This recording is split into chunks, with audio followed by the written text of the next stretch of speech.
Christophe, qui était hier avec nous, qui a fondé l'ILC, puis Faire Respirer Lille, à mes côtés, et qui anime aujourd'hui ce collectif avec des talents de femmes compétentes, manageuses, à l'écoute, et des talents qu'elle saura mettre au service des Lillois à mes côtés. Merci Violette. Beaucoup d'émotions aussi pour ma part. Je vais essayer de faire court. C'était pas facile d'enchaîner après Ali. Alors rapidement pour vous dire que je n'avais jamais fait de politique jusqu'il y a 2 ans quand j'ai rencontré Violette. Je ne m'étais jamais engagée, sauf qu'en fait j'avais fait de la politique sans le savoir, puisque je m'étais émue du choix municipal fait en 2014 des rythmes scolaires, un choix tout à fait particulier porté par Martine Aubry, et que j'avais bien senti le malaise et les difficultés que le choix du maire générait sur les 12 000 enfants lillois et les 8 000 par an. Voilà, donc en fait je faisais de la politique sans le savoir.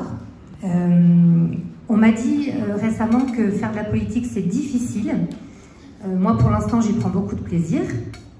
Et on m'a dit quand vraiment ce sera difficile, surtout raccroche-toi bien à ton indignation de départ.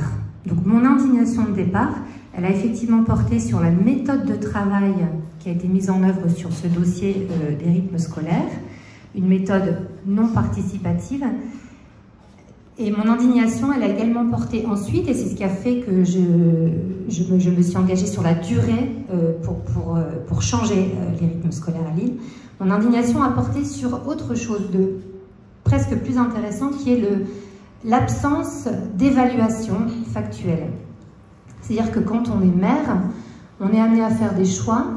Ces choix, on doit à la population de pouvoir les évaluer de manière objective. C'est ce qui n'a pas été fait et c'est finalement ce qui m'a le plus porté. Voilà, donc rapidement, on ne va pas refaire, puisque le thème de la démocratie ouverte était le thème de notre dernière conférence de presse, simplement pour vous dire que du coup, avec toutes nos expériences cumulées, nous prenons des engagements très forts dans le programme sur la transparence. Je vais vous donner un seul exemple. La ville de Lille ne partage que 3 jeux de données dans l'open data de la MEL. Là où Roubaix en partage, ça y est j'ai oublié, je crois que c'est 19, merci Violette. Donc voilà, la transparence c'est une volonté, ce sont également des outils que nous mettrons en œuvre de manière très volontaire. Et je m'en arrête là. Merci Ingrid, 3e sur la liste. Et donc première femme de notre liste, Faire Respirer Lille. Je vais passer